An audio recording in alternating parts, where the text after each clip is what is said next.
Assalamualaikum warahmatullahi wabarakatuh. Bismillah, mari kita lanjutkan ngaji kita. Malam ini kita masuk ke manusia alternatif yang kedua. Oke, bismillah. Kita mulai tokoh ini. Saya tidak tahu kesan yang muncul di kepalamu apa tentang beliau Nasruddin Hoja. Tokoh ini yang jelas, yang pertama menyuruh kita hidupnya tidak tegang. Berhikmah ya, berfilsafat iya, mendalam secara makna ya, tapi santai saja, sambil senyum, sambil tertawa. Kalau kamu tidak percaya, Nabi itu sering tertawa. Di banyak hadis, bahkan ada beberapa hadis yang menyebut Allah pun tertawa. Lah kok manusia tidak bisa ketawa? Ya meskipun istilah Allah tertawa itu kan nanti ada beda pendapat. Kalau di kita yang Sunni pokoknya bila kaifa, tapi Allah tertawa. Kan ada cerita Allah tertawa misalnya besok ada laki-laki terakhir yang keluar dari neraka menuju surga. Mungkin dia lihat surga dari jauh terus tertarik. Ya Allah, mau aku dekat saja sama surga sudah senang. Ya sudah mendekat. Ya Allah, saya nggak masuk juga tidak apa-apa. Nongkrong di depannya aja senang. Ya sudah silahkan nongkrong.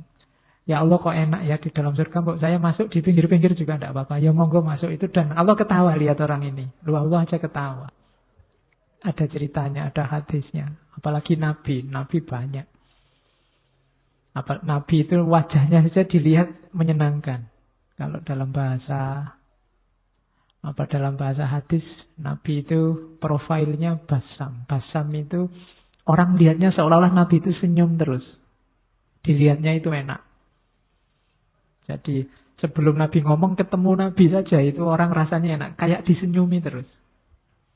Nah, kalau kalian kan mungkin ada di antara kita yang kebalikannya malahan.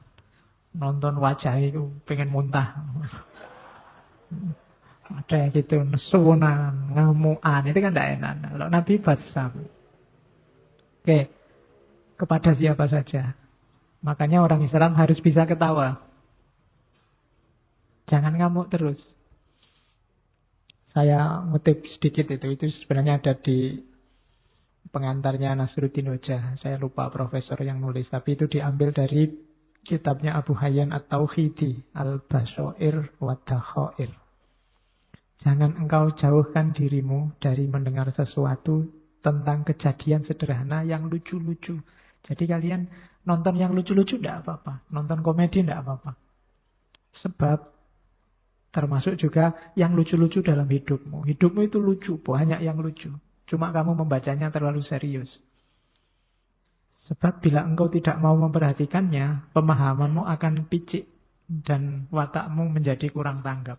Kalau kamu tidak bisa menangkap betapa lucunya hidupmu, katanya Abu Hayyan, kamu kurang peka terhadap hidupmu. Hidupmu itu lucu, ngapain kamu stres? Ngapain kamu sumpek? Itu lucu.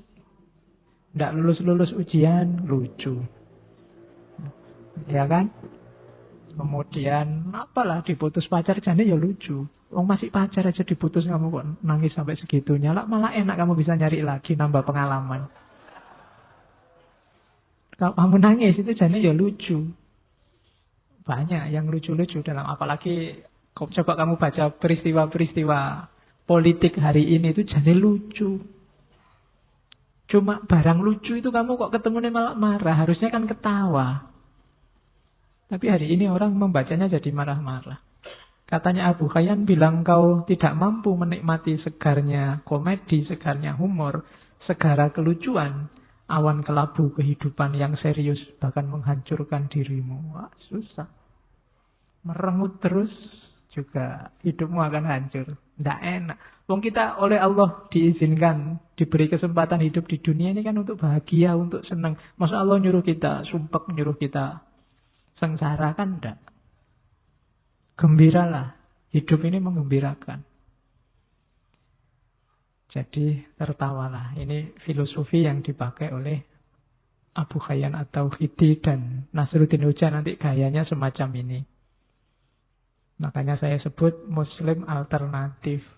Sekarang citranya Islam itu citra kebanyakan, citra keras.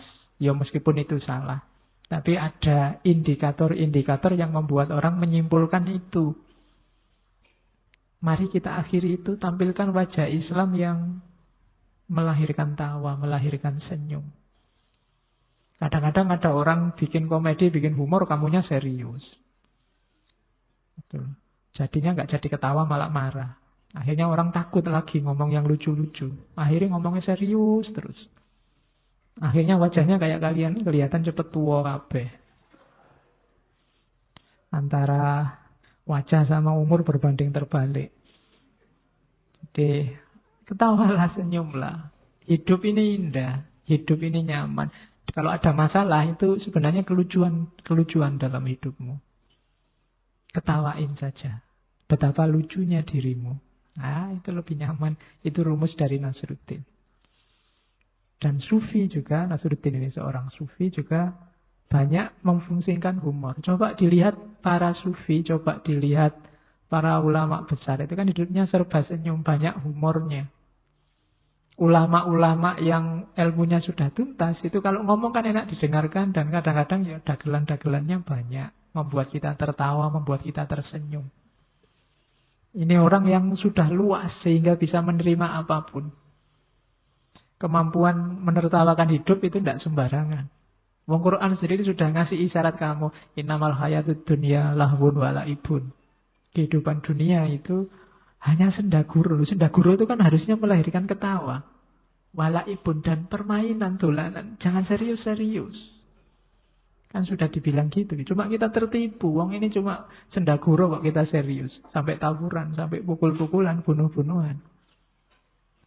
Salah rumus berarti hidup kita. Ayo pakai rumus yang benar. Kalau permainan, ya posisikan sebagai permainan. Kalau senda gurau, posisikan sebagai senda gurau. Bahkan dalam dunia sufi, humor ini ternyata perannya banyak, mainnya banyak. Ada teori bahwa kalau dalam sufi itu humor itu termasuk humornya Nasruddin. Itu ada kalanya untuk gugah pikiran. Orang yang jeli membaca humornya Sufi, itu tidak cuma dilihat cerita lucunya. Di balik itu ada makna yang dalam. Dan itu bisa dikejar bagi orang yang daya pikirnya jalan. Daya analisisnya jalan. Tapi orang yang hanya dapat lucunya, ya nggak dapat maknanya. Kayak para wali zaman dulu, ketika menyampaikan ajaran Islam, itu kan pakai media budaya. Pakai wayang, pakai model baju, pakai punokawan yang suka ndagel. Itu kan media humor. Kalau para wali yang dalang, meskipun punokawan, meskipun ada semar bagongnya, ada limbuannya mungkin, tapi lucunya pasti ada maknanya. Nggak tahu maknanya pun nggak apa-apa, kamu dapat ketawanya, tapi kurang dalam. Ketawanya sudah dapat, cuma dalamnya. Dulu waktu di antara yang diperdebatkan Sunan Kalijaga sama Sunan Giri kan itu. Sunan Giri orangnya serius. Kalau Sunan Kalijaga maunya, ya sudah kita ambil pelan-pelan. Dan nanti kalau umat tersesat, enggak kalau tersesat. Wong ini, umat Islam ini kan akalnya jalan. Lama-lama mereka juga ngerti rahasianya. Lama-lama juga mereka bisa belajar sendiri, tahu yang benar. Sekarang biar mereka tertarik dulu lah pakai media-media budaya. Termasuk pakai humor. Kalau ada ustadz atau ulama atau kiai ceramah yang tidak ada humornya sama sekali kan, ya paling kamu ngantuk, paling hadir sekali 2 kali, besok nyari alasan kalau diajak. Penariknya kurang, pemicu berpikirnya kurang. Maka fungsinya humor dalam sufi yang pertama itu. Yang kedua, motivasi diri dan introspeksi diri. Orang disindir tapi dengan humor, itu ya merasa tersindir tapi tidak tersinggung.